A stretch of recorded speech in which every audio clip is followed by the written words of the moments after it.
Hello and welcome to today's episode of the Strong Not Skinny podcast. And today's topic is about how the 3 things that you must do without fail if you've gained some lockdown pounds. And so we are coming out of lockdown again. And we still don't know if it's the last time, okay? And obviously everywhere in the world is at a different point. But here in the UK, the leisure facilities and sports facilities are opening back up again, which is great. But let's say you're engaged, your wedding's coming up, or maybe you have a holiday booked, or maybe you are just disgusted. And I hate to use that word. Oh my gosh, I'm so sorry. I hate to. Excuse me. Let's close that. And I'm back again. Excuse me. So that was just Tofu, my corgi, making a noise. So yeah, sorry about that. So where was I saying? Yeah, so let's say you've got a wedding coming up. Maybe you've got a holiday booked because it's now the summer. I don't know. Obviously, maybe you're planning a trip somewhere in the UK. I don't know if you're gonna. If you're lucky enough to go abroad, then great. And obviously you want to get bikini ready. And even the case, you are disgusted by the amount of weight or fat that you have gained during lockdown or COVID, okay? And you're just desperate to start doing something about it. But it's so hard to know where to start. Should you try something new? Should you do something that has worked in the past for you?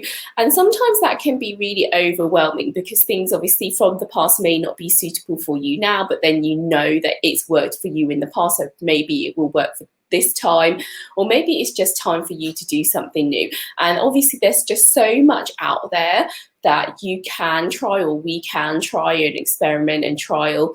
And it's that sort of, there's also that uncertainty of knowing what is going to work so you don't waste your time and effort, okay? And sometimes questioning that what if will sometimes stop us from even doing anything at all, okay? Because there's just so much out there and you're just so unsure. So the term lockdown pounds has been coined, right? Because, during lockdown, both men and women, we gained weight because the odds were stacked against us, not being able to go anywhere. Gyms and fitness places were closed. And obviously we were so sedentary for such a long period of time. We were allowed out for just one day, or especially over the winter, they're just it does not invite you to go outside anyways, regardless. And so it's so hard to find motivation, right, when you're just stuck indoors in your own home. And so, there was just so much also, in terms of mental health, there was just so much, negative news that really impacts our motivation and the ability and to find even the strength to get moving, because it's just so hard to even do that, right? To put on some tight-fitting fitness clothes, go and work out in your own home, or even make it outdoors when it was closed. But now that everything is opening up, there are some things that you need to do, I believe, without fail, if you want to start sort of zipping up the dress without the stress and you want to shift some lockdown pounds, okay? And so I want to share with you also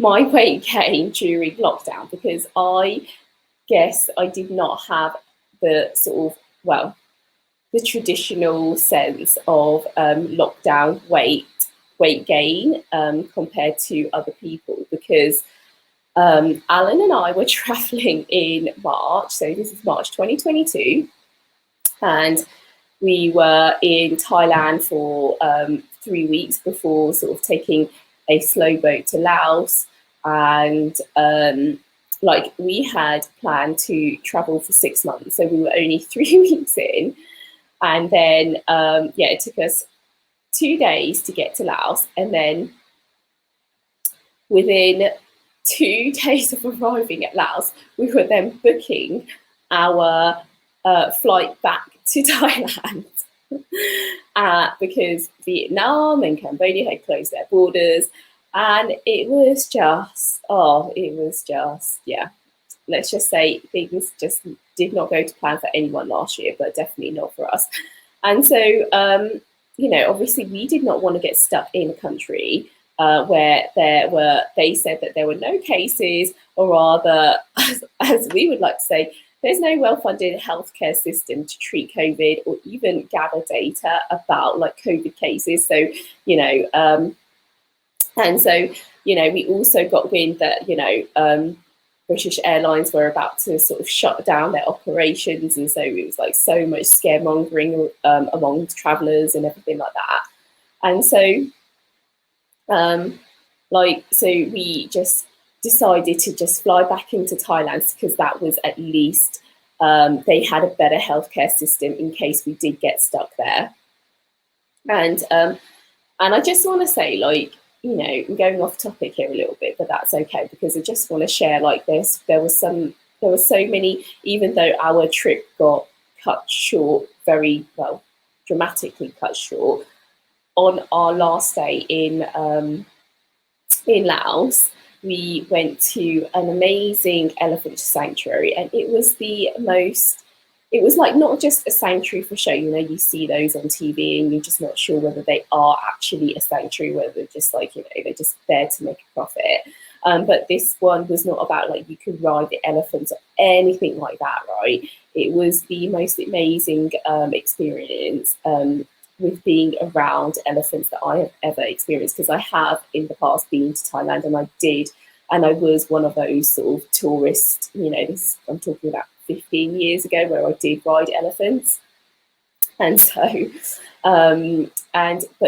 was the most amazing experience, because we got to watch the elephants, feed them, understand how the sanctuary actually worked. And this particular sanctuary, when it makes enough money, it actually buys jungle land for the elephants to roam, to be wild, to forage, because that is the safest way to keep them from being poached for ivory, and to also keep them well fed as well.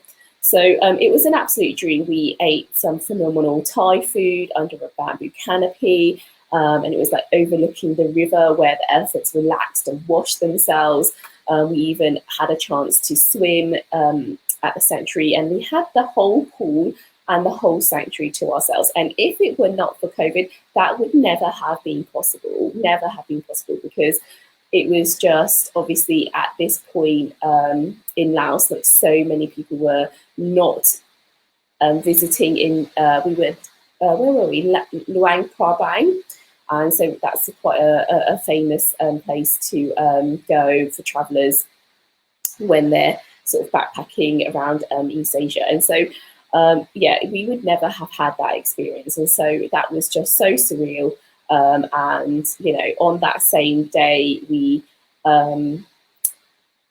actually, so we had to also, unfortunately, return the motorbike, which Alan had just, the day before, Alan had just learned how to ride a motorbike, and I was sort of sitting at the back. It was just so thrilling.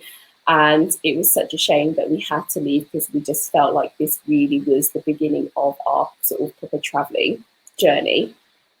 I guess the dream, what did I call it? The travel of a lifetime. So what I called it, lifetime. I don't know what I called it. There was this spreadsheet there. I think it was the life travel of a lifetime. Yeah, and so we even, on the same day of our elephant sanctuary, we even experienced the monsoon like never before. Like we literally were blown over, got totally drenched. It was so bad that we got caught in this like sort of 10-minute downpour of monsoon that lines, electricity posts and lines were coming down. Literally, it just went from like super sunny to classic sort of Far East Asian monsoon in 10 minutes, and we got caught in that from returning the bike and walking back to the guest house, getting ready to pack and leave to go to the airport. So yeah, that was like sort of our last day of traveling. And then, well, I say our last day of traveling, official traveling, because by the time we then got, we managed to get ourselves back into Bangkok. We stayed at a really nice hotel. We were like, oh my gosh, you know what, like, fuck it, like we've got this money now, we're not going to spend it on traveling, so we might as well stay at a nice hotel for a couple more days until we can get ourselves, or decide what we're going to do, and get ourselves back to the UK or whatever our plans were. And so and that's what we did. Like, you know, we then got ourselves back into Bangkok, and it was so different, like from being there 3 weeks ago, because we flew from London into Bangkok, from this bustling Bangkok to then just derelict Bangkok, was also just unreal. It was like suddenly, it was just so crazy. And but at the end of the day, we managed to get a flight back to the UK. And we had another 2 days in Thailand before we were able to fly back. But then on the, oh no, not another 2 days. I think it was another 5 days, actually. I think it was another 5 days. But then, 2 days before we were supposed to fly out, we then had this email whilst we were sitting down for our buffet breakfast, while there was like chaos all around the world. We were sitting in this nice fancy Thai hotel eating our buffet breakfast, and then we got an email to say that our flight had been cancelled back to the UK because the UAE had stopped all kind of flyovers or stopovers, or all flights travelling over the Emirates. And so we were like, oh my gosh, what are we going to do? Tried to find another flight to fly back to the UK, and it was just not possible. There was nothing that we could book online. So what did we do? Well, we started panicking. And we're like, oh, we don't want to get stuck in Thailand. And although my original plan was, oh, let's just fly to Bali and just get stuck there, because that was a dream. That was like, you know, that was kind of like a unrealistic dream, especially obviously knowing how bad COVID was really going to get all around the world. So it's lucky that we didn't. But yeah, so what did we do? So we rushed to our hotel room, packed everything, and then within like an hour or two, we got ourselves to the hotel. And on the way to the hotel where our taxi was driving us, we saw like tankers, army tankers, like going into Bangkok. And it was like, okay, what's happening there? But anyways, by the time we got to the airport, like all the departure boards were like, we could see there was like cancelled, delayed, and it was just like mostly empty boards, really. And so there was like so much chaos going on in the hotel. I mean, at the airport, and we had to like queue up to go speak to some sort of this big ticket office desk where they were dealing with everybody. Basically, they weren't allowing people to really go to specific airline desks, and especially when obviously all flights had been cancelled, and so you wanted to rebook another flight. They was like sending everyone to this like ticket office, and so we had to get a number ticket, had to wait, and there were no flights to London. We couldn't get back to the UK, and so our only option was to go to Hong Kong. So we luckily we managed to get a flight to Hong Kong. Alan and I are citizens, but we didn't have our citizenship cards, and so we called our friends Jess and James like in the middle of the night. I think it was like 3 a.m. We woke them up saying, can you go into the house? Because we left them some keys to our house because they only lived down the road. And we said, can you go into the house and find our ID cards and take a photo of them and snapshot so that we can actually definitely get in? Because I think we only had like a really short period of time before getting into Hong Kong. We were allowed to get into Hong Kong with our passports, because we only had our British passports with us, and so we wanted to make sure that we also still had our citizenship cards anyways, just in case. And the Thai authorities were so funny about like even wanting to let us book and get on the flight to Hong Kong, because they were like, oh, they have so many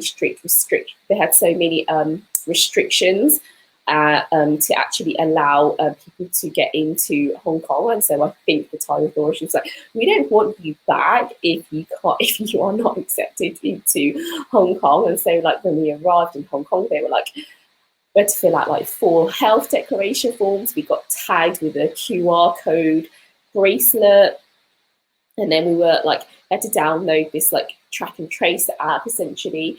And we had to, by the time we got back to where my parents were staying, we were then told that we would have to, every time that the app pinged or sent us a notification, we had to like take a photo or scan the QR code to prove that we were with our phones within the location that we said that we were.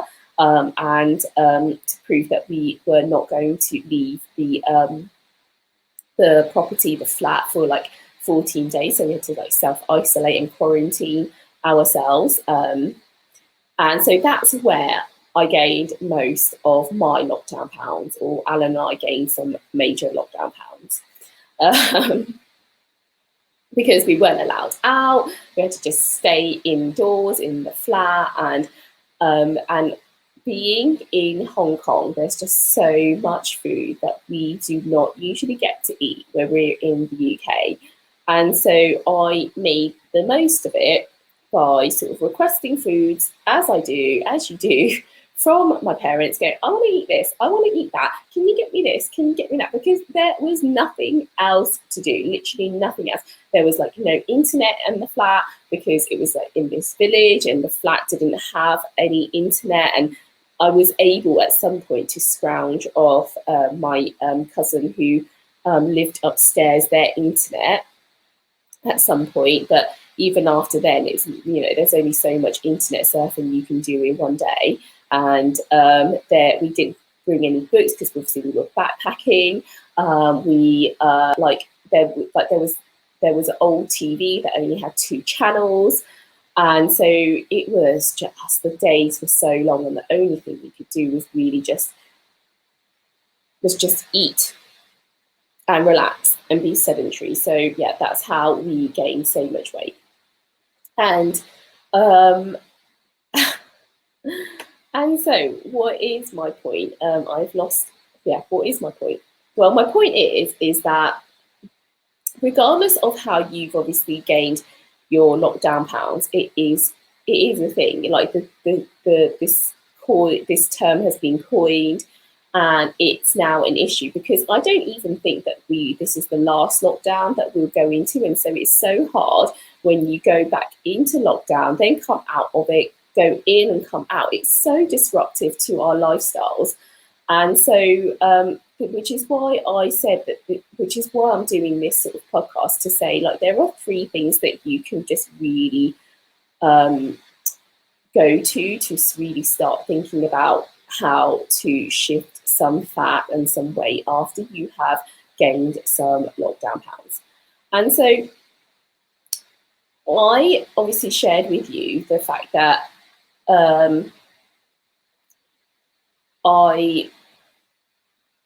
I really enjoy food, and it has always been my downfall when it comes to looking or getting the body that I've always dreamed of. And so even after sort of those 14 days of quarantining in Hong Kong, Alan and I made the most of being in Hong Kong, because we still couldn't get a flight out. So after the 14 days, we still couldn't get a flight back, and we were like, well, you know what, we've just like paid this money to come all the way here, let's just try and enjoy it, especially because it was safer to be in Hong Kong at that time than it was to be in the UK. And so we were allowed to go out to eat, we were allowed to enjoy, to go hiking, to, there was this sense of freedom that we knew that we would not be able to enjoy once we got back into the UK. So we made the most of it. And so we ate we ate more food, we went out to eat, and we enjoyed this and we enjoyed that. And so, you know, and this always happens, like every time, obviously when you go away or you go abroad, you know, you just want to enjoy yourself. You want to eat food and you know, drink whatever alcohol that you want or drinks that you want. And this is something that I know that it is an issue for a lot of us. And so I would say that this is called some sort of, I guess you could say for me, especially when I go to Hong Kong, because I know that a lot of the foods that are readily available there, or the things that I know that I can really enjoy out there, are just not going to be viable in the UK. And so I have this like scarcity mindset, right, of not having, there's not going to be this abundance of food and choice, which is just crazy, because obviously in the UK we are so privileged when it comes to food and choice, okay?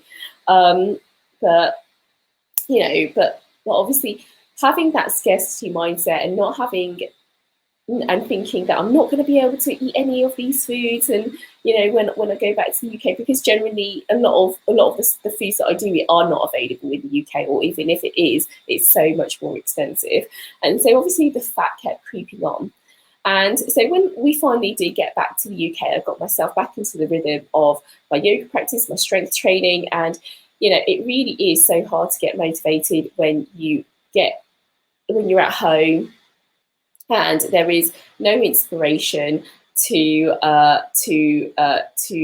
do a workout. There's no inspiration. There's not that atmosphere. You're surrounded by your home comforts, which sort of trigger a response to wanting to relax, right? And so the point that I really want to make, regardless of how much weight you have gained, or rather fat you have gained during lockdown, there are 3 things you definitely must do. And especially if you want to make long-lasting changes to your health and well-being. And so the first thing you must do is take some me time, okay, to figure out what your eating triggers are, okay? For example, mine is having that scarcity mindset and the fear of missing out. Like, it's something that I have had to work hard on to overcome, like, again and again, because this scarcity mindset stems deep into my childhood, where I was kind of like, I was sort of overfed and had such an abundance of food. And it comes from the fact that, I guess you could say that my parents, so it comes from the fact that my parents didn't come from the privileged background, so they were they were able to instead give us everything that we wanted. And so then this instilled this sort of like, I can't not eat it, I can't not have this, I want to have this food. And because you know, like, it's there. And so when I say scarcity, I don't mean the fact that it's never like, it's the scarcity as in the fear of missing out scarcity, not like, oh, there's not going to be, like, it's not going to be any anymore, right? And so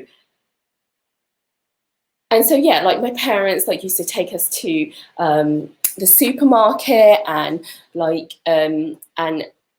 be able to like I remember trips where my mum would take us to the supermarket and I would be able to choose anything that I wanted, or we would wanted, from the aisles, and just eat them and gorge on them while sitting in front of the TV and just like watching cartoons, you know. And so like that, like, for me, like, I have major, I guess, like, food control issues, and that's my kind of my eating triggers and my eating habits that I have to really come back to, and to understand that it's something that will lead to that sort of, you know, that can lead to like weight gain periods, and you know, it's even like when we go to when we have like, so we have like, when we have had family gatherings, not that we've had very many, obviously, you know, and when we do have family gatherings and there's like, so say someone's like brought a friend along, or someone's like dating someone and they're new to the family, and then we have like some sort of meal, and there's this saying that we tell them, it's like, don't be shy, because, you know, you want to be quick with the food, because, you know, if the food comes and you're too slow, then you won't get to eat, and or you'll miss out on all the good food. And it's just like this running joke, and generally obviously that's not true anymore, but it can be as well, because, you know, my family loves to eat. We love food, right? My extended family, my immediate family, everything is surrounded by food. We literally, that's just standard. And so it's like that same situation where like I then go into like, I can easily go back home, or go back to my mum's, or go to a family gathering, and they stop the same trigger. It's like, oh my gosh, I've got to eat. I've got to eat this. I've got to eat this. I've got to eat that. Otherwise, I'm going to miss out, or there's not going to be any left. And that's what I mean. For me, like, I know that that's something that triggers me. And that response to food runs so deep within me, like that I have to find a way to reset and to quickly figure out that that's what's happening. And I need to just then be able to recognize that, so that then I can just take a step back and go, okay, this is like my automatic response, right? But now I need to step back and go, okay, food is not going anywhere. There's so much of it, and you don't have to eat absolutely everything in front of you, even though you really feel like you want to, or I feel like I want to. And yeah, it's this like mentality which triggers this response within me. And, you know, I do like, even to this point, I am a very quick eater, like, and I will fill my plate generally with lots of food, and I eat way too fast. And again, this is like, and this eating way too fast and overeating is like, which then leads to overeating, is just, again, it's all these things that come one after another. The scarcity mindset, and thinking that there's not enough food, then there's I have to eat everything. And so in order to be able to eat everything, I then have to eat really quickly and eat really fast, and then I overeat, and it's just it is my biggest downfall, okay? And it has taken me many years to understand that I do have an unhealthy relationship with food. And I still work on this every day, because you know, these habits and these mindsets really stem from my childhood, all the way growing up till this, like, you know, like as I've grown up. And, you know, and these kind of habits that have formed from childhood do not take 30 days to overcome. You know, they say like it takes 30 days to form a new habit. I just think that's absolutely bollocks. Okay, like I believe that, especially when it comes to food and habits that have stemmed from a very young age, from childhood, it can take so many years. It can maybe even take a lifetime, right? Because, you know, you have to, you know, we aren't just perfect. We don't just go, okay, we're working on it, and then, you know, that's why there are things called like, you know, when what is it called? I've forgotten the word. When addicts then have what's that word? I'm sure you guys know that word where they fall. What is that word? Oh, it's so frustrating. You know what I'm talking about. I'm really hoping that you know what I'm talking about. When they have okay. I'm just going to move on from that, okay, because it will come back to me hopefully. And so, you know, it may take a lifetime, because, you know, things do get in the way, you know, and your automatic response, or my automatic response when it comes to eating habits and things, do just take me back to things that comfort me. And that's the same probably with you. You know, the reason why we we sometimes fall back into old habits that are hard to kick, is because they give us comfort. And so that is sort of my first point, is find a way, take some me time and think about what are your food triggers, what are your triggers when it comes to eating, and understand where that even comes from, and sort of find a way to then recognize it as soon as you step into that process where you have some sort of social event. We're coming out of lockdown, and there's this, like, you know, there may be opportunity, and there will be opportunities where you suddenly, you know, your habits have changed again. And so what are you able to do in order to recognize it, so that you can then just take a breath and just go, wait, I know what this is, and I'm going to start doing something about it. And so the second thing you must do without fail, right, does not require you to do any sort of heavy thinking. Instead, it's all about hydration. Okay, so like I drink coffee, I drink tea, I occasionally drink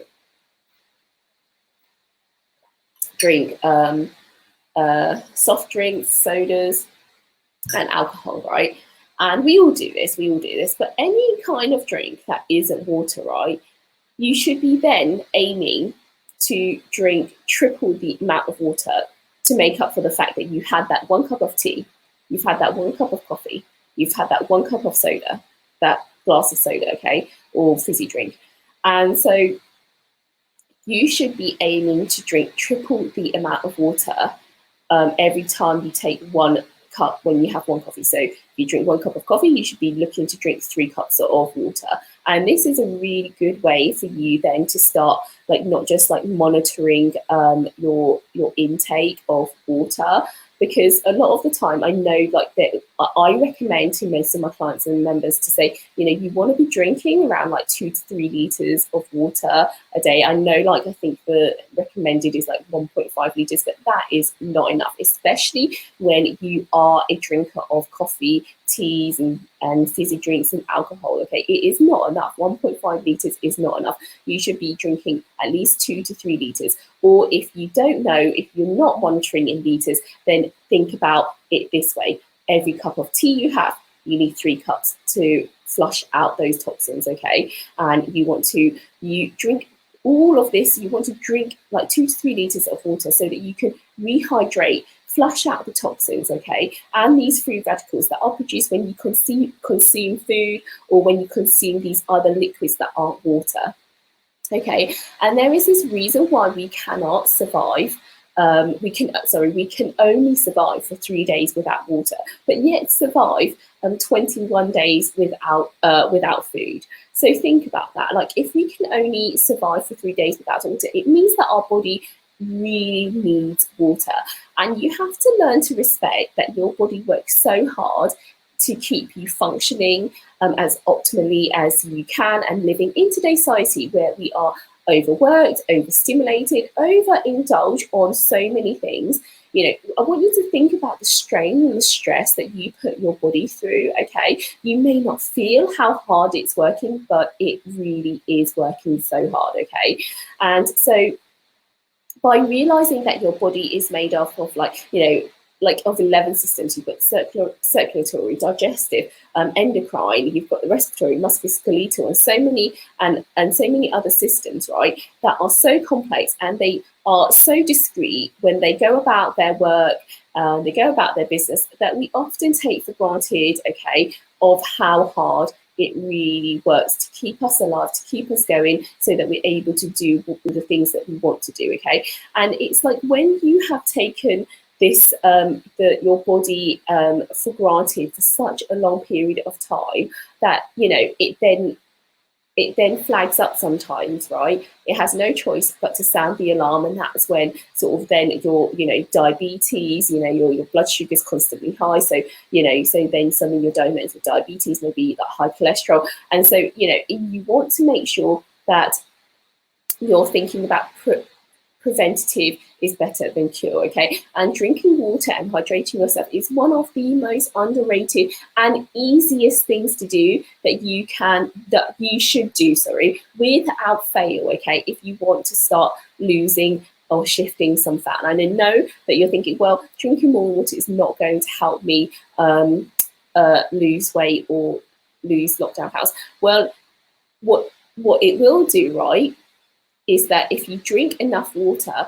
it will help your body function optimally so that you can then start to do the hard things, okay, such as working out, or make it easier for you to work out. Because if you're lacking in hydration, it means that your body has to work so much harder to do the things that it needs to, making it harder for you, okay, to find the energy to do what you need to do in order to zip up the dress, okay, without the stress. So even though it may not have an absolute direct a direct correlation to actually you losing weight, it indirectly and it can positively impact your weight loss, okay, or your physique transformation if you just start hydrating yourself properly, okay? And I don't care if you need to add some squash to increase your water intake at the beginning, especially if you don't like the taste of water. I know that is it is something that I hear a lot of, and people tell me a lot they don't like the taste of water. Okay, so just start making a plan to drink more water, so that because it doesn't cost you anything. Okay, it's such a cheap resource. You sometimes, like, it's so easy to think about, you want to spend like so much money on this new fancy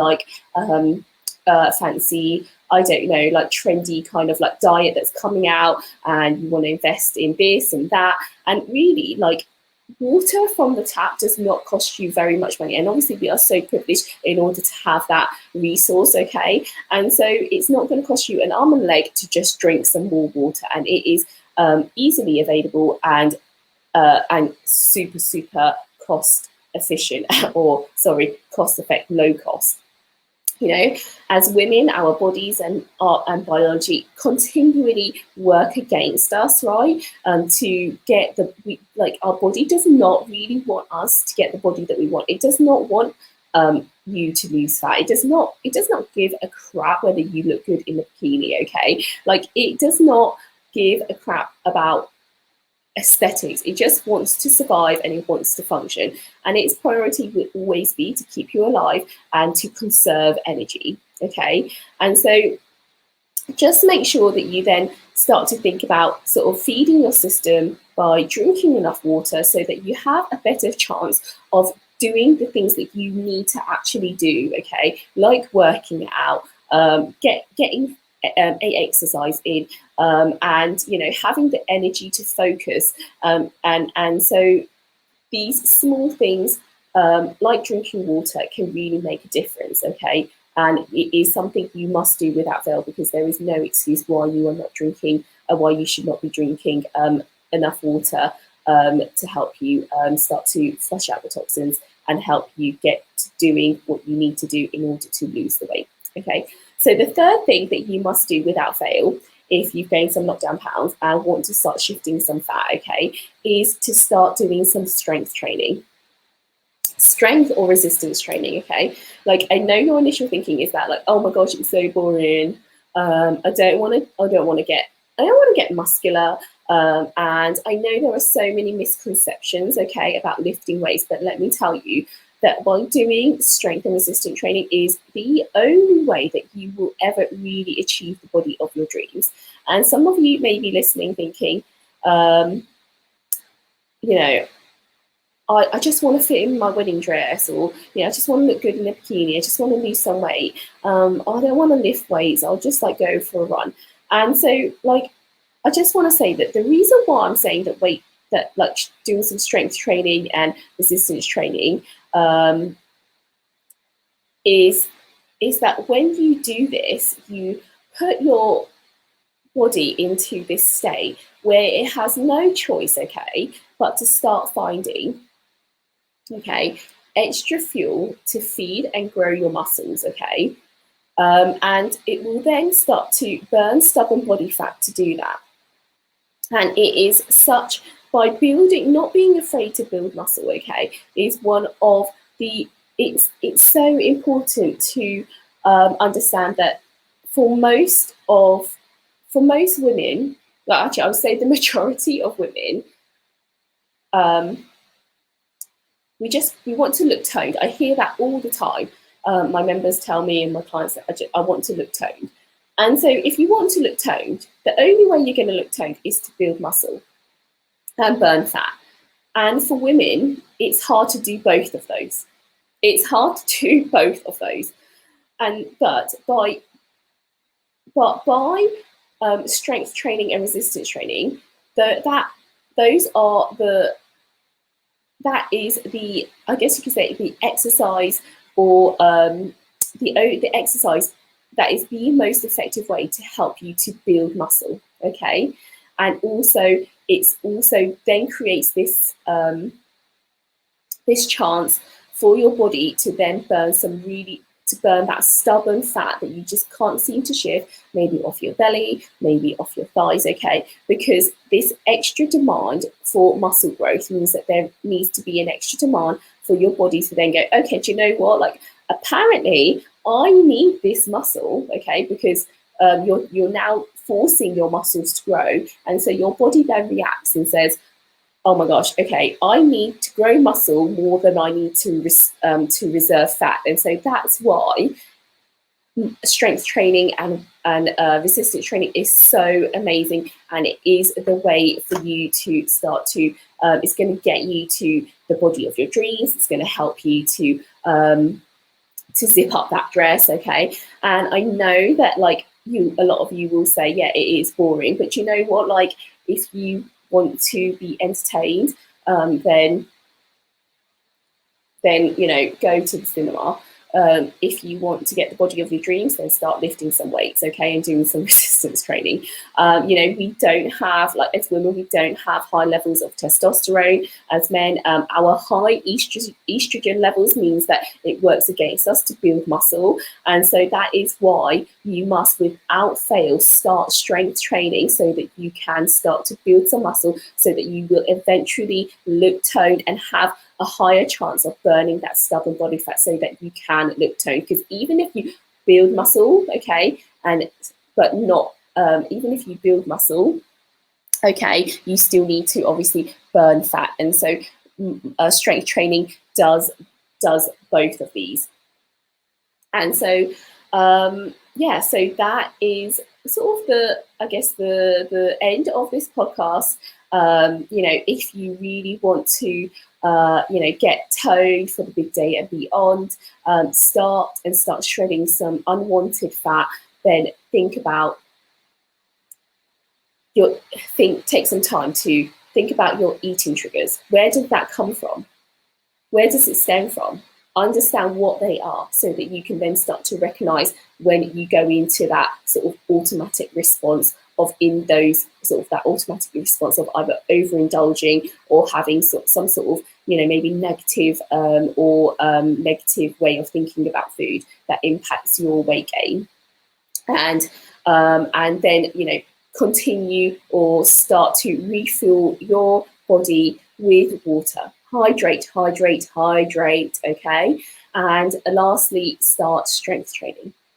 So thank you so much for joining me. And, you know, it does not have to, you know, these 3 strategies are not trendy, they aren't exciting, but they are so simple, okay, and they're so effective. It doesn't have to be complicated, and you don't have to do so many things at once, okay, because if you start to take on so much in one go, you will start to get overwhelmed, you will start to get confused, and, you know, a confused mind says no to everything, and a clear mind allows you to take action. Thank you.